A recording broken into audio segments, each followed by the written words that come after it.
Good, and I'd like to thank Dogs Queensland for inviting me down. I think these educational seminars are fantastic, and I must commend the hospitality that I've been shown to date. I haven't had to pay for one taxi or any food. If this is the life of a judge, I think I'll become a judge. Oh, okay. So I'm going to talk today about DNA, and I'm going to start with, how it can be hectic in the office. So I'm showing you a slide of Charlie, who's my dog and sits in the office. So I'm going to warn you, some of the slides in this presentation have been put together by Charlie. He wanted to make sure I focused a bit on customers. So what am I going to be covering today? I'm going to start by, I'm going to show you where you can source some relevant DNA information. I think that's a good starting point. Saves you ringing me. DNA testing, why do you need it? And what do you need to get started? I'm then going to talk about DNA profiling, or what some people call DNA fingerprinting, and what the importance of that is. And then by then hopefully you're all listening, and I'm going to talk about disease testing.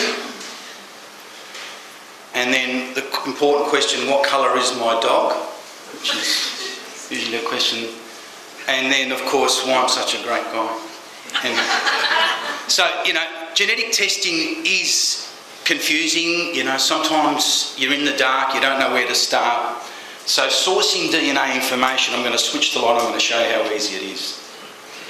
I thought I'd start by, we have another organisation called Animals DNA, and through that comes a lot of questions. So these are some of the questions I get, and they can be as simple as, I have a litter with 3 puppies, show me cleft palate, do you offer this test? I even get ferret breeders emailing me about starting a DNA database for ferrets. I get Rhodesia Ridgeback people, so I get all these questions, and sometimes I get strange ones, like people who want to cross a spider's DNA with a human DNA, and can I help them with those? And this is generally how the day works for us. So most people will use Google as their source of finding their information. I don't mind using Google as long as you go to sites that are sort of peer-reviewed and published, but I'm going to show you 2 sites you should all use. But firstly, these sites were first created by, in 1988, there were some important things that happened. The Simpsons were created, the World Wide Web was created, the Berlin Wall came down, hepatitis C but there was an important discovery that started in 1989, which sort of, I suppose I'm here today, and it was the first genetic test in dogs was published and discovered, and it was factor 9 in the Cairn Terrier. That's the first test. Since then, the number of tests has increased enormously. In fact, people thought that genetic tests would increase by about 5 to 10 every year. And I can tell you at 2016, we currently sit at about 213 genetic tests for dogs alone. Fortunately, cats trail with about 61. There's an excellent publication which I can make available to people. It's a recent publication again, it's come out only 6 months ago, and it's beautiful cladogram of the history of breeds. So you may be aware of this cladogram, and it's basically saying that there was, how many breeds? 57 groups of breeds according to ancient history. So the most ancient breed is the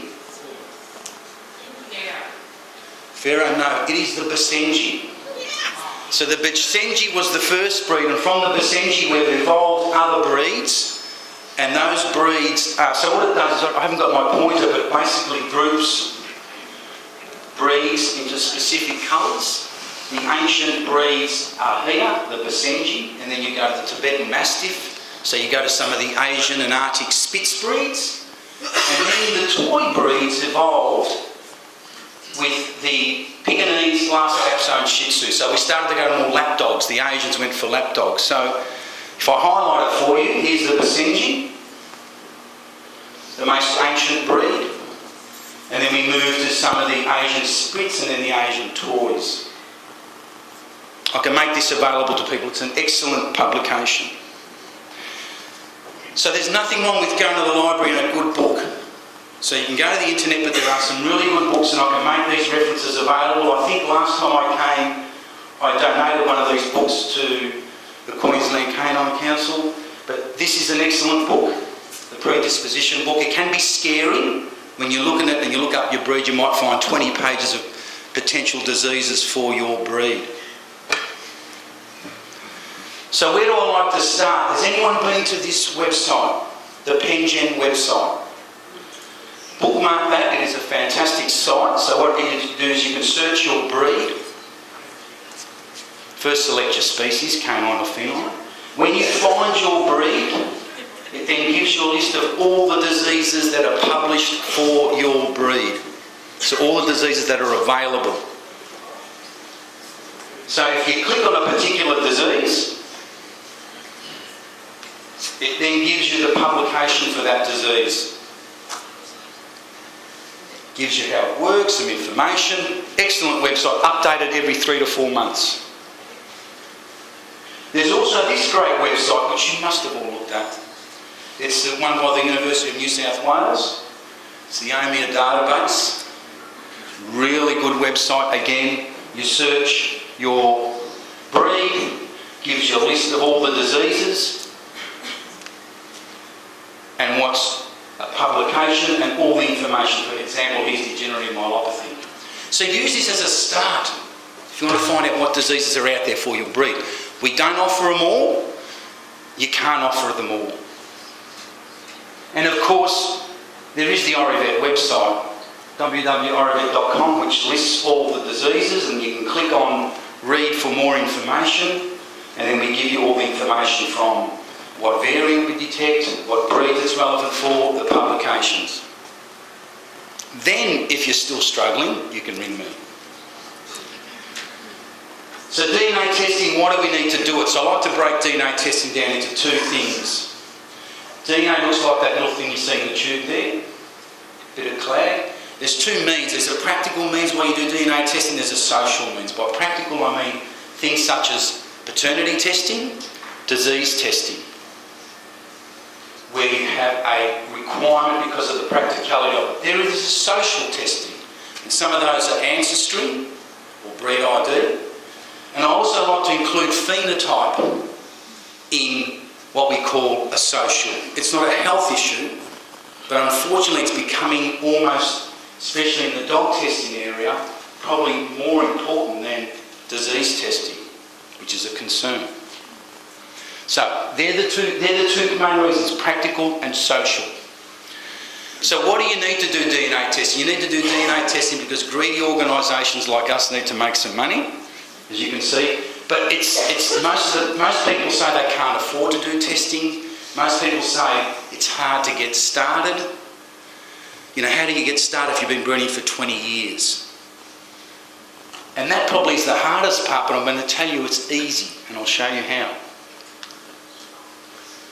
So I thought I'd sort of explain why the technology is getting much better and why it means it's more affordable. So technology has advanced enormously in the last 30 years. When I did my initial genetic work, I did it on something called an agarose gel, which was something simple like this, where you poured a jelly substance and then ran a particular test, and if you had 2 bands you were a carrier, if you had 1 band you were normal and another band was affected. We then moved into what's called capillary electrophoresis, where you could plex a few tests into one, and now we've moved into what's called a mass array or a chip platform. So it allows us to do testing on a large scale and at costs which previously you could do 2 tests and be charged close to $200. Now you can do up to 160 tests and be charged $175. So the technology's advanced because we've been able to sequence the genome, and the cost of sequencing a genome has decreased enormously. So I'm showing you back in 2001 it was close to $10 million to sequence a genome. Today the cost has come down to just over $1,000. In fact, it's become so cheap that there was a talk that was just out last year, a TED Talk, where in about 10 years' time it'll be more expensive to flush a toilet than it will be to sequence a genome. True story. So what they say is there'll be a toilet you'll sit on and it'll sequence your genome. True? It's a tetra. So I know what you're thinking. In 10 years' time, I'm going to be selling toilets, not genetics. So, true story. So that's just the cost. How cheap. So a quick overview of DNA, where you can get it from. You can get it from any of these materials. But I want to make aware that as you move down those materials, the quantity and the quality gets worse. So you can't sequence a genome from a fecal pellet or a feather. You can maybe do one test if you're looking for particular. You can sequence a genome from a tissue sample or a blood sample. So we tend to work, the majority of dog breeders here work with a swab sample. Swab sample is about a 98% success rate. It's great because it's non-intrusive, it's easy to take. A blood sample will never fail. So why does a swab sample sometimes fail? Because usually it fails when you're trying to collect off a young puppy and you're struggling to collect. Sometimes there's bacterial contamination that will cause the degradation of the DNA. There's a lot of moisture on the sample. All those things are explained in our collection protocol, so if you try and follow them, they work well. I'm even starting to get a lot of semen samples.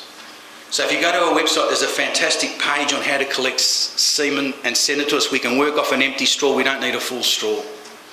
So we find a lot of those for potentially multiple sires that people are using and inseminations. So again, the swab sample is easy. It's pinch and swirl. Try and pinch the cheek. Some people just put it into the mouth and don't pinch the cheek. Remember, you're capturing epithelial cells. That's what we want. And we also have another important process that we have for our protocols, and I'll talk more about it, which is positive ID of the animal. So why do we request a positive ID and an independent collection? Because that's what we call an approved collection method. Why do we insist on an approved collection method? If you read your ANKC protocols, page 3 and 4, clearly states that if you are to provide a DNA result to a member body, it must follow the process of an approved collection. So we don't call it a certified result, we simply call it an approved collection. An approved collection means the animal is collected by an independent collector, any veterinarian or an approved collection agent, and is identified via a microchip number. So on our website, when you submit an animal, you can edit any information you want on that animal, but not the microchip number. You can change its registration name, you can change its pet name. The microchip number, once put into our system, cannot be edited. It can only be done by us. So currently, I would say about 80% of our samples that are submitted by a non-approved collection method. About 20% are. And I can understand why. It's a cost factor. Visiting a veterinarian can be expensive, but one of the things you should all consider is using collection agents. And I can talk more about after the webinar about collection agents and how they work. So I'm going to talk a bit about, I'm going to break it up and talk a bit about customer service and just how I find dealing sometimes with customers, because by you understanding how it works for us, it might sort of make you feel. How many have heard of the DISC personality types? It's used by a lot of veterinarians, it's used by a lot of businesses, where you break down your customers into particular types. So I is influential, and they're usually people that appreciate staff, they're people orientated. There's D types, which are dominant types, and they like to skip the small talk and just are task orientated. There's S that are steady people, don't want to be rushed, they're people orientated. And there's conscientious people that focus on accuracy and expertise with details. I can tell you, we break down our clients into these, but more importantly, we can tell the type of breed the client has by the way they speak on the phone. True. 80% 80% of my clients, the way they talk to me on the phone, I can work out what breed they are. And I'll give you an example. The Labradoodle person, I know when I like to talk about them, is considered to be influential. I find the Labrador people to be the nicest, the understanding. And I think that comes about because they've been testing for a while. They've been doing this for 20 years. They tend to understand that results don't take 2 days. They do try and clarify results. I find cattle dog people to be quite dominant. They ring up and they go, "Where's my results? I want to know." So they won't even tell you who they are, what dog they've got. They like to know their results in an old style, which is A, B or C. Who knows what A means? A is clear, B is carrier, C is affected. It's an old way of reporting diseases. They are quite demanding. I find the newest breed on our watch list, the French Bulldog, to be of 2 types, in that they want results quickly, they want tests cheap, and they just want their results today. It's an interest. And then, of course, we do cat people. And cat people are sort of a bit more, how can I say, conscientious. So think about those 4 people and see where you think you fit into those. So, customer priorities. This is interesting. We surveyed 100 people, and the top answers for these were, if you had to think of, I've listed affordability, turnaround times, range of tests, reliable results, ease of testing and customer service. What do you think was number 1? Turnaround times. It's amazing how I'm just inundated with turnaround times by French Bulldog breeders who are probably my growing customer base at the moment. So I don't mind when you're doing turnaround times based on you want a particular result to work out a mating, or you're shipping an animal somewhere interstate. But when I get turnaround times demanded because they want to know what colour their dog is, it doesn't sit comfortable with me. Or they're waiting on a potential sale of $8,000 or $5,000. I don't want to hear about that. So that was number 1, turnaround times. I, like you, would have thought it was affordability. The range of tests is actually quite surprising. People want to be able to send a sample and get all their testing done at one place. You wouldn't believe how much easier it makes it. And then, of course, affordability. You think reliable results? No. Customer service. Reliable results, and then of course how easy it is to test. So, the battle we have is, as a laboratory, we have different requirements for all our different segments of the market. Remember, breeders are part of our market, veterinarians are another part of our market, and their requirements are different to what you guys are. And then we're slowly building up, I know we don't like the word, but pet owners or pet parents and their demands. I would say that breeders make up about 60 to 70% of our market. Veterinarians are slowly growing, but most veterinarians that I talk to don't like working with breeders because breeders know a lot more about their genetics, which is true. So I'm now going to talk about DNA profiling, point 3. Why do we need it? Has anyone in here used DNA profiling? Excellent. So it's got a number of points. You can use it for individual identification. So no other animal will have the same DNA profile as yours, or the only identical DNA profile is in twins, identical twins. A DNA profile allows you to make sure that your pedigree is accurate and correct for any puppy buyer. Important, your pedigree is important. So since your profile is inherited from each parent, you can use it to verify any matings, inseminations and multiple sires, and it eliminates any doubt. there is nothing wrong with using multiple size. In fact, I'm finding more and more breeders are using it as a tool, and it's a great tool, especially if you've got a breeding bitch that's coming down to a last litter and you want to put potentially 2 size. I don't think it's against the rules to have multiple size, as long as you use DNA to verify it, and your DNA must be collected via an approved collection method. So it's no good submitting a pet name with no microchip for a multiple sire and then trying to put that through to your member body. They won't accept it. And don't forget, it also allows you to do things like clear by parentage. And I want to clarify, there's a difference between clear by parentage and clear by pedigree. Clear by pedigree is when you assume that the offspring is clear because the parents are clear, but you haven't tested the parents going back 3 generations. Clear by parentage is when you use a DNA profile to confirm the parents. I get a lot of people that say the offspring is clear because the parents and the great-parents and the great-grandparents were clear. That's clear by pedigree. It's not clear by parentage because your pedigree may not be correct. So how does it work? It interrogates the profile of your offspring against that of the dam and that of the sire. You must always submit the dam. I get quite a few parentage cases where people don't submit the dam because they go to me, we know who the mother is.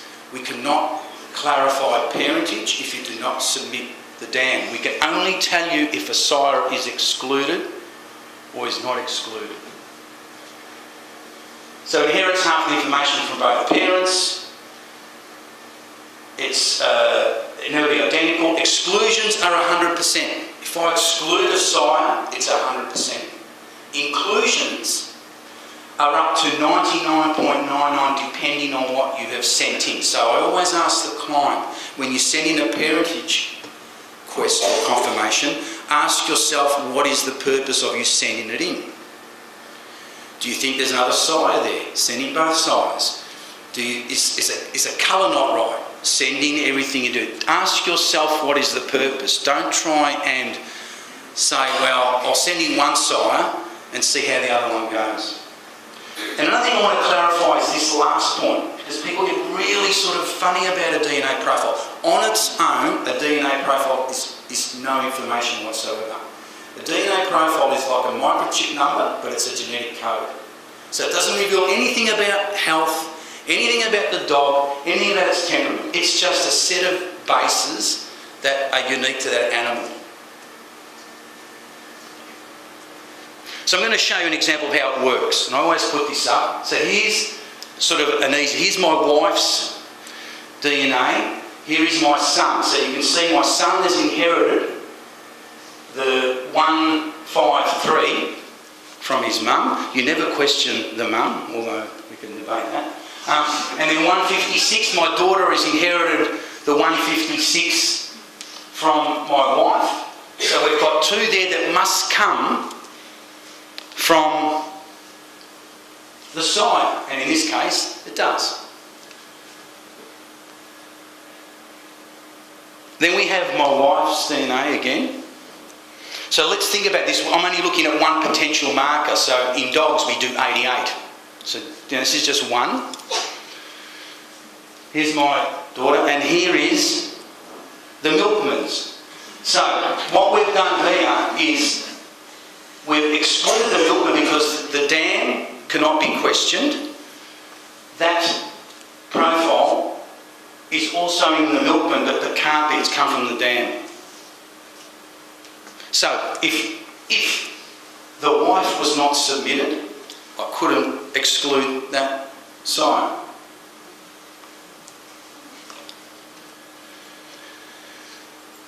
There you go. So I've removed the dam or my wife, and that sire or the milkman cannot be excluded. So remember, we do that over 88 SNPs, and I'm just showing you some example of where there's some exclusions, and if I was to remove the dam, I wouldn't be able to exclude sire 2. So again, and it's a one-off cost. Once you do that animal, the profile is done once and that's it. You can use that animal for parentage 60 times. There's no other cost. So I'm going to show this great one I did where someone did some semen, some straw and some pellets and did a split and got a multiple sire and had, I think it's 1, 2, 3, 4, 10 puppies and there was 5. Great result. So I always get this question, why do I need it? I don't need DNA to confirm my pedigree. I was there for the mating. I usually get that one, but there's usually the mating that you weren't there for that's what I'm worried about.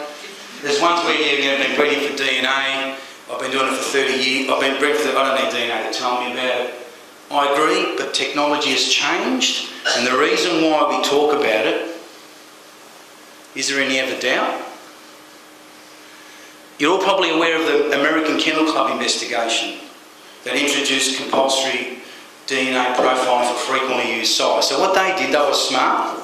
They went out there and they profiled all frequently used sires at no charge and then ran parentage on them and found that the registry had a 10% error. So what was happening, when I spoke to the AKC about this years ago, they said, oh, it was just people weren't aware of other matings, but when you've got a frequently used sire and he's not performing, you try and top him up with a full brother. That's what we heard has happened, and now they have the integrity in their database. They even now have what's called a conditional pedigree, what they call a Q registration when there's unknown parentage, and I don't want to go there because the Irish Wolfhound unknown parentage case created issues. So what other groups have compulsory testing? There's the thoroughbred, the standardbreds do. Most of the equine associations do, but they only got one animal to warn. The Greyhound Association does. There are some associations in the US that also do it, the American Dog Breeders, and of course the Irish Wolfhound case, which cost close to $350,000 just to sort out this case, and in the end it was never really resolved. What was that? It's a Dogs Vic case where I think 2 years ago there was a person that questioned a pedigree in the Irish Wolfhounds, don't quote me, and they left the pedigree blank. And then, based on him taking them to court, it got to a very popular sire that was apparently not the sire on the pedigree. And it was, I don't know the exact story. I was involved in the DNA at Genetic Technologies. Sampling error can happen, and I'm going to tell you nothing is 100% foolproof. We can make administrative mistakes, and I can tell you, breeders can too.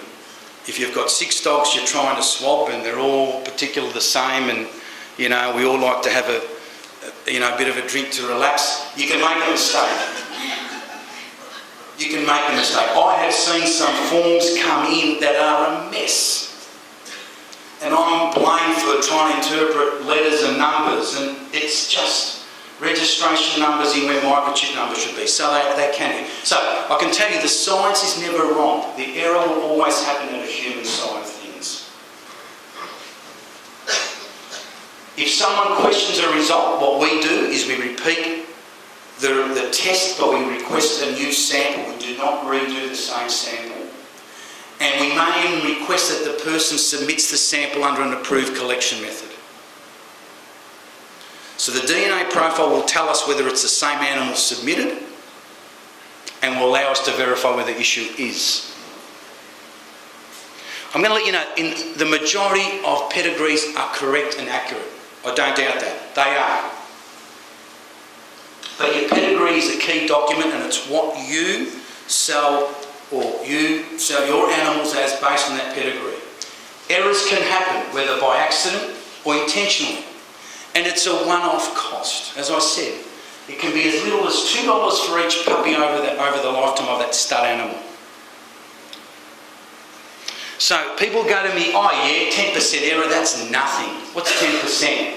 Well, it's just cutting off the side of the most important part, that one. There we go.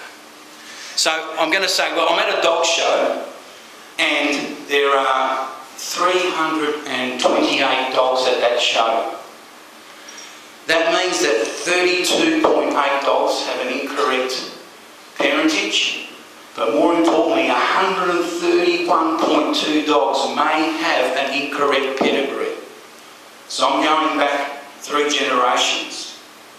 So you may be at a show, and if that 10% error is happening at that show, 131 dogs at that show would have an incorrect pedigree. So close to 40%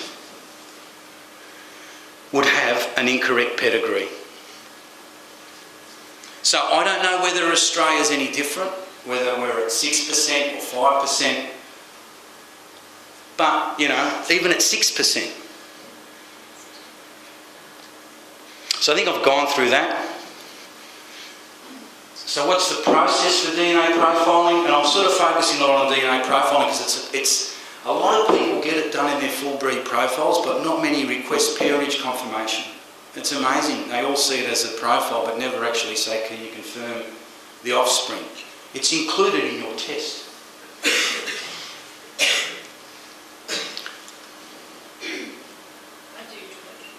Yeah, I know. You're painful with it. Oh, totally. I must. No, Catherine does. She does it really well. And she does a lot of clear by parentage. She's been doing it for a while. She's great.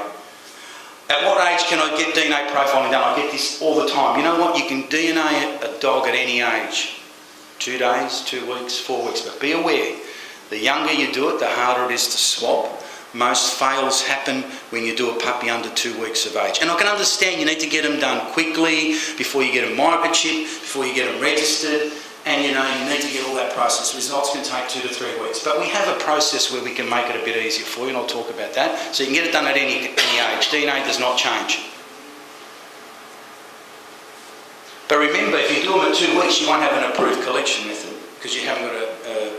So there's no use going to a collection agent or a vet to get a puppy done at 2 weeks. You're not going to get an approved collection method. What about DNA from the offspring? They're still weaning. It doesn't matter. Just remove them for about 10-15 minutes and you're fine. So when I've done puppies, I've struggled because, they're squealing, I don't know, I get very emotional and I don't like swabbing them when they're squealing, and I tend not to pinch the cheek too much.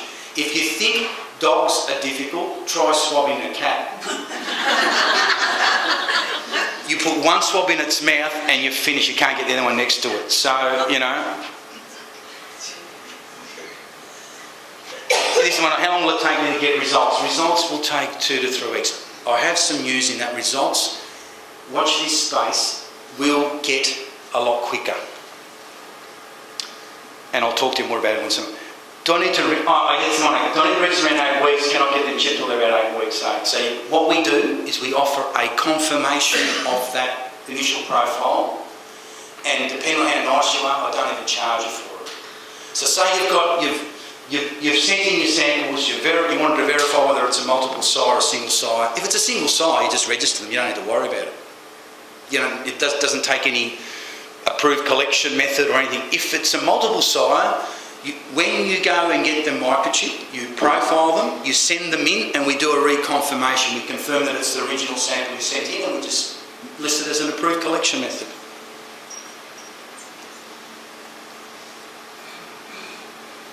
So so if you have multiple sires, you need to do an approved collection method. It won't be accepted by the member body. So sometimes I get people going, well, I've taken it to a vet and collected it, but if it hasn't got a microchip, it's not approved.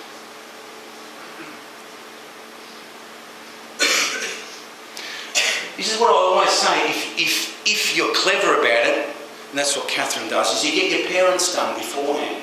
So then when the puppies are born, you're only submitting the puppies, and if you've got 2 sires you want to investigate, they're both on the system. And maybe get them done before the puppies are born, so you've got those in the system. You're not rushing around trying to wait for profiles on the parent. It saves time and stress. Yes, it does, George. So I ask them, have they been done? These are just some questions. Have you heard of the reconfirmation test? Yes, I've just told you about it. Can you tell me about it? So that's how it is. It's basically, you get your puppies done and samples taken by you, no chip required. You send them in and we determine parentage. If it's a single sire, you just register them as per usual. If it's a multiple site, you need to then send them in and get a reconfirmation done. And depending, like I said, how well you treat us, it is great service. So, what are the limitations of DNA profiling? It's not compulsory. So that's one of the limitations, is it's really a voluntary thing. I do find that some do it as a compulsory thing. My number one headache is ownership of a DNA profile. Who owns it? So, if I'm doing a parentage confirmation, I'm going to ask the question. Catherine sends in a offspring for me to do a parentage confirmation, and the sire is owned by me and the dam is owned by someone else. Do I need to get consent from the owner of the dam and the sire to run that parentage? What do we think?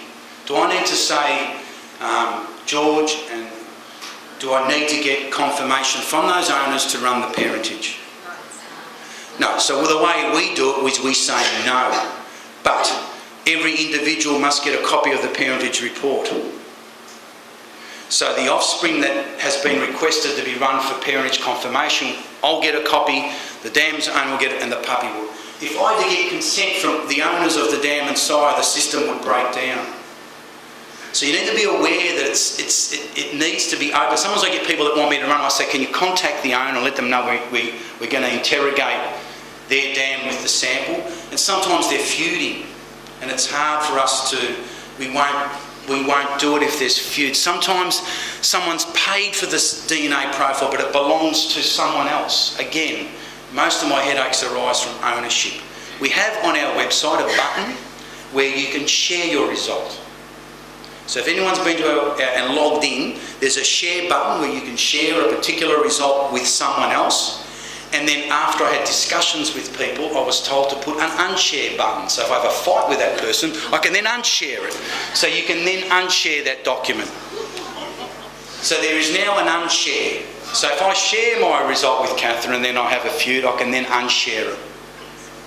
So the share button's good because I can share that profile with, you can share the disease report, you can share the whole report, or you can share just the DNA profile. You can choose what to share.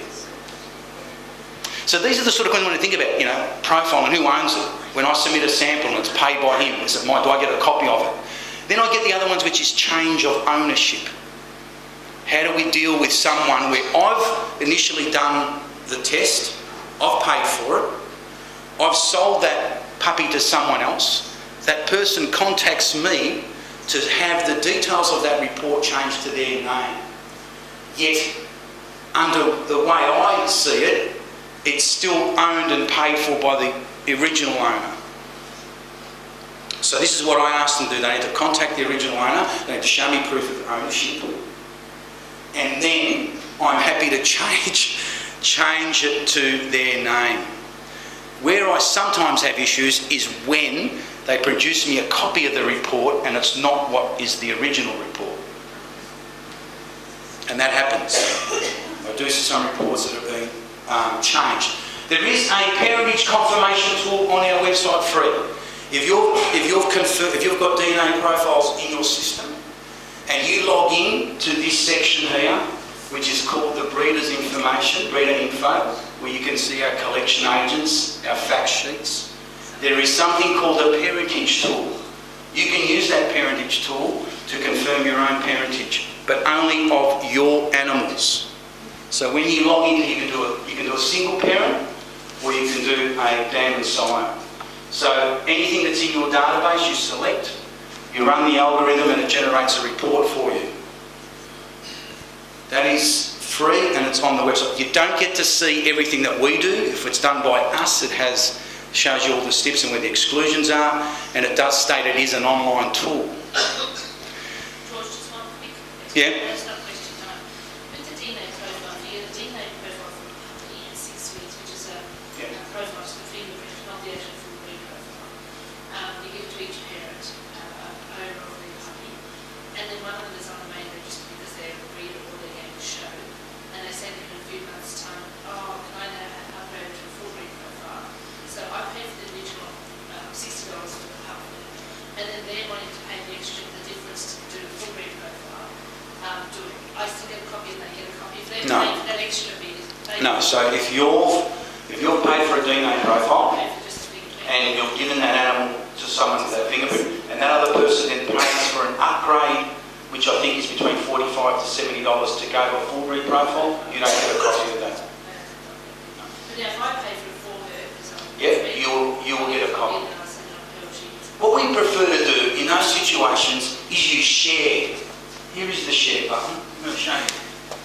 Here is share, there is unshare. It's just easier. You've got it, or the person who's got it can share it, and all your share animals will appear. We've built some amazing things on the website, but not a lot of people are using them, so part of this talk was to let people know it's there, it's free. The problem I have, and I'm finding it, is that there are more and more people not on a PC.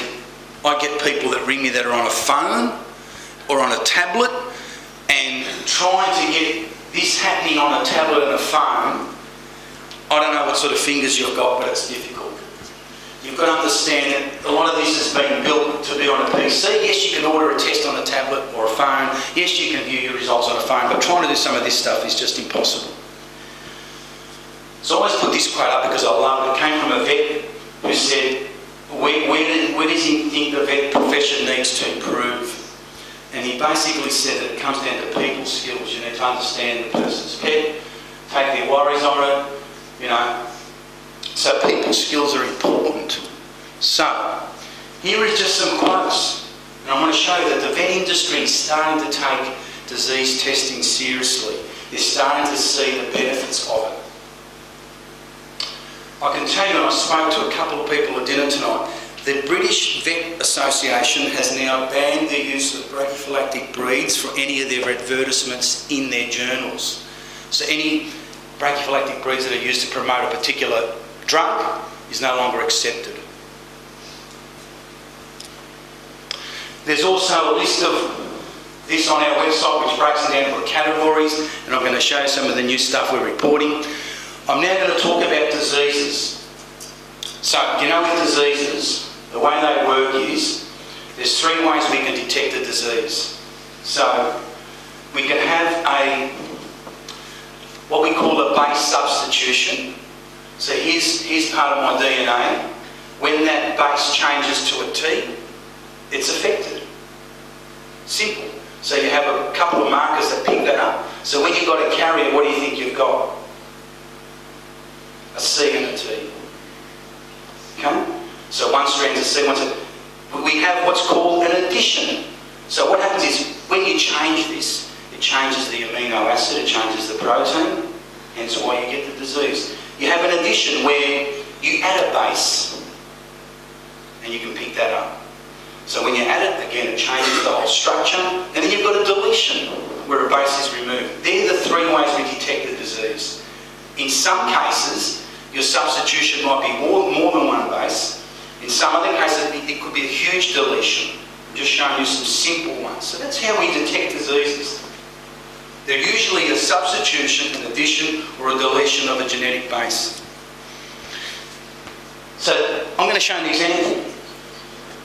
If you look at all this, you can see there's a G and an A that are highlighted. So it's just changing from a G to A, and that whole sequence causes that to be positive for the disease. And I'm going to let you now know that even our scientists have got politically correct. You're going to see some of my terminology change on reports. It's no longer called a mutation. The word we now use is variant. People don't like to use the word mutant. My animal's not a mutant. It's now a variant. We detected a variation. So some people have emailed me and said, what have you changed your report? What's this variant? I can tell you the international science community is changing to a variant. We don't like to use mutant. And I'm going to talk to you about some other results and why we're changing them. So here's an example of the epilepsy gene in the legato, which is a simple base substitution of an A to a T. Easy to detect, very simple. Some of them are more complex, like pituitary dwarfism in the German Shepherd is the deletion of 6 bases. So what I want you to see is that we don't get results off a machine that goes normal, carrier or affected. We get them off as an actual raw data, and we have to interpret that. And where it is difficult for us is some diseases have 5 or 6 SNPs that we need to combine to give a result. So that's where sometimes some of the issues lies when we're mapping or trying to decipher all this information. Parentage SNPs are easy. If everything worked as easy as a profiling SNP, we'd have no problem. They're a simple variant, easy to detect, and you're either detecting an A or a G or a C or a T. So we're constantly adding new diseases. I want to show you 3 new ones that we've just added. Who's heard of juvenile myoclonic epilepsy in the Rhodesian Ridgebacks? I've had a few Rhodesian Ridgebacks people ask me about it. This is what it looks like. So there's just a bit of, I'm apologising because it's slow, but there's a bit of epilepsy. This one here is popular in papillons, NAD, which causes the dog to sort of have this sort of shake and tremor, its back legs. And I've just added JLPP. We've added 36 new tests. I can tell you there's 42 new tests to be available in 3 months. So we're constantly, the great thing about dogs is that the canine genome is just beautiful at the moment, and we're able to get to a lot of tests that we couldn't previously. So this is a part of a presentation I gave at ISAG where we're trying to standardise the way we report diseases. It's quite confusing when you go to different laboratories and some will report something as clear, some will report something as normal, some will report something as negative. And it's confusing because I sort of try to think of a comparison. So this is what we're asked to do. I'm trying to think of what is similar to what... So I'm the greengrocer that brings you the raw data. So I'm bringing you the fruit and veggies. This is what my data looks like. GC Del 8, that's what it looks like. And then you're asking me to interpret that into something like this nomenclature that was developed for a mouse on coat colour. And not only that, I then get, so you want me to make the salad as well, and then the French Bulldog people want me to actually put the dressing on it and explain what it means. This is where I struggle. So they want me to then explain what that means, which is brindle, red, fawn, carrion, dilute. And the way we talk about results can vary from lab to lab. I'm seeing labs starting to report, hypocalciuria affected as HU. So the discussion has been about trying to standardise it. And this is what our new reports are going to look like. So we're going to have the test reported. We're going to also have the gene, and we're going to show you the variant that's detected. And the reason why we're doing that is because there has been some recent publications. Ivermectin was one, which I haven't included, where in 2005 the publication from 2003 had a typo. So if I was developing my test based on the 2005 publication, I would be incorrect. But if I was citing the gene and the variant detected, other laboratories could compare that result and maybe pick up on that mistake. We're using the word negative because vets like the word negative and positive.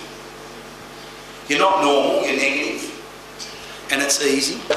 And we're saying clear enough, and then we're also giving a bit of information under there to tell you some other. That's a single report.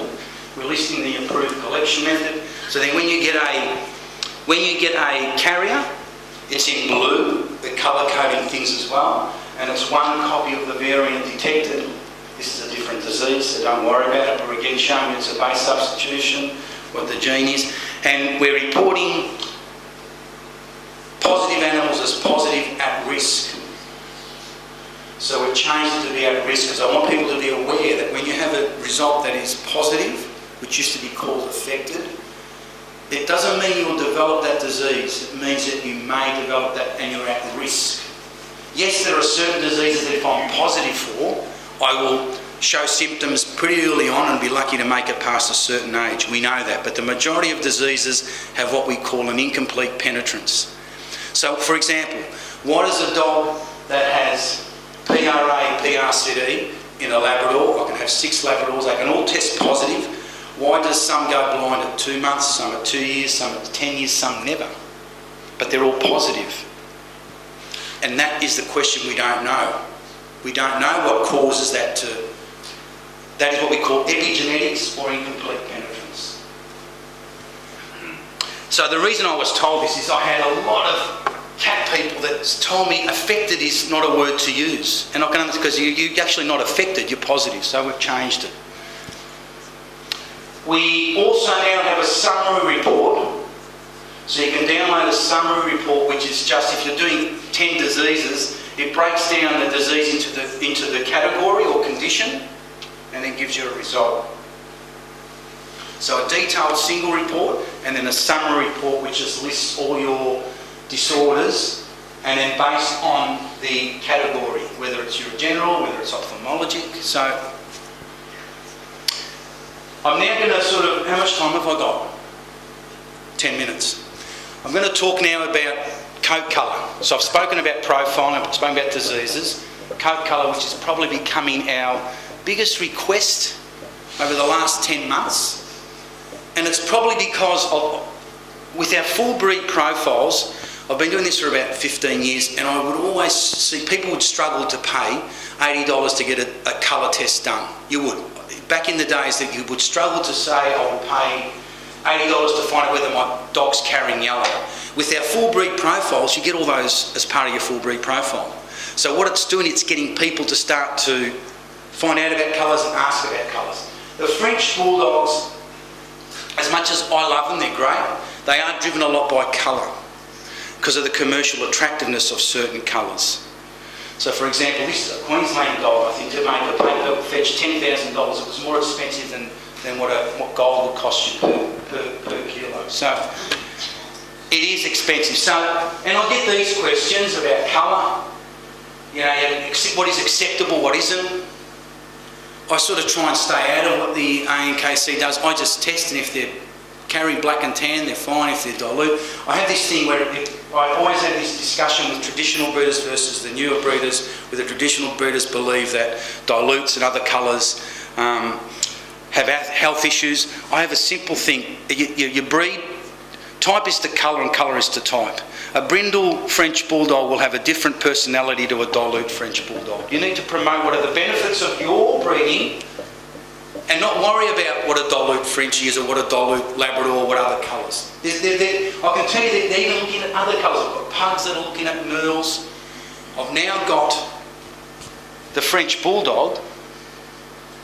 I even get these. I get people from Hungary wanting me to develop a test to be able to detect chocolate in the French Bulldog. So currently there are three snips that test for chocolate.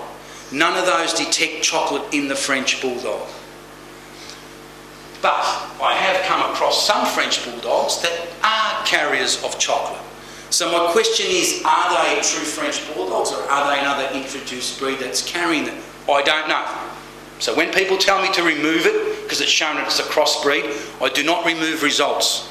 If someone wants a result removed, they must send in another sample and request a different test. I get it a lot. It's not just French, but a lot of people say, can you remove that result? I don't want it. We do not remove results. If you want a particular result not included in your full breed profile, you need to resubmit a new sample and not request that test. Again, what's allowable colours, you know, what we do every colour except for merle and pied. So we don't do pied or white factoring. So the reason why it works well, why our system works well, is I like to compare it to a hamburger. So a plain hamburger will cost you $50 to $75, which is a single test. And the full screen of the hamburger with a lot doesn't cost you much more. So if I can get 30 tests done for this price, why not? So this is why it's becoming attractive. Because if you're a French Bulldog person, you get this and you also get the long hair gene now. We are seeing carriers of long hair and some positives of long hair in the Frenchies. It's just amazing what the Frenchies are producing. But anyway, we've got to deal with them. They're popular. A lot of people want them. There's some excellent references for coat colour. I get about 70% of my phone calls are for me to explain coat colour to people. We have an excellent coat colour cat tool that I've put on our website for cats. And the reason why it's excellent is I've worked with a couple of judges to put together a colour tool. The problem you have with dogs is that it is difficult because same result has a different wording for a different breed. Like sometimes I can offend some because, you know, they're little and I might call their dog yellow when it's golden, or it's, you know, it's either apricot, it could be apricot. It's different for each breed, so that's where it makes it difficult. There are some fact sheets on there. I'm working on developing a tool, but I haven't done that yet. There is this excellent website, I don't know if anyone's been to it. It's the Dog Genetics Co. Really well written, simple, easy to understand. She does a great job. I don't try and reinvent the wheel, it's there. She's got some excellent photos. And there's also this website which is a bit more scientific.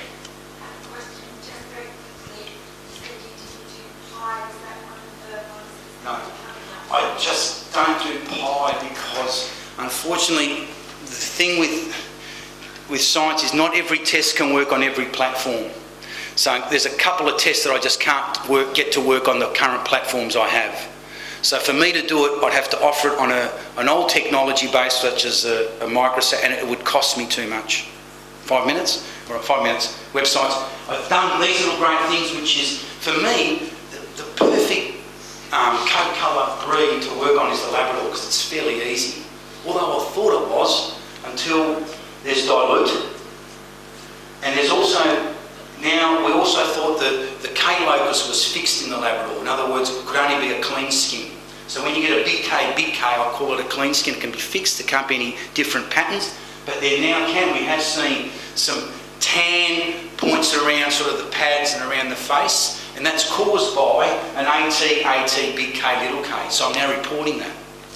So a lot of people thought that was just a mismarking, but it's actually not. It's caused by your K locus and your A locus. So remember, patterns are affected by K and A. Colour is affected by E, B, D, and I always get this as well. They always want me to put up pictures if I make a black pug with a fawn mask, and then I've got a fawn carrying AYAT. These are all the different combinations you can get. And you can also now get brindle, and I've heard there's also merle. So it gets even more and more complicated. But you can see just the different combinations you can get. Now these are all black, but they're carrying different combinations. So all you've got to understand with the K and A is you can only express A when you have two little Ks. Okay? You can get brindle if you've got a big K, little K, but you can't actually test for brindle. You only say it's brindle if brindle is in your breed. So again, there's lots of information on our website. I'm going to finish with this. I think I showed it last time, but I always like to show this because it's fantastic. You know, we do a bit of breed ID testing and people say, why do you do it? And trying to identify breeds is easy. Yeah, we know it is. So here's two dogs that people bought and returned back to the shelter because Portia was bought as a Staffordshire Bull Terrier. True. And when the owner took her home and found out it wasn't, it looks more like a Kelpie Heeler cross, and that's what DNA showed. But even worse was that Biggins was bought as a Hungarian Vizsla. True. Hungarian, gets sold as a Hungarian Vizsla. Looks nothing like one. I've got to finish off with difference. This is a study done in Scientific American, difference between cat owners and dog owners. I didn't want to put birds and goldfish, you didn't want to see those. But dog owners tend to be sort of live with several family members. They tend to be in senior management. They work in the profession of either nursing or IT. I don't know how true this is. And they tend to be extroverted and agreeable, really. Cat owners tend to be literally divorced, widows, or separated, college educated, more intelligent and less socially dominant. So I deal with both of them, and I do find cat people cat people can, 1 minute, cat people can be more, don't want about questions, I'm going to just ask for questions then. I've only got 1 minute. Okay. I'm happy to take questions.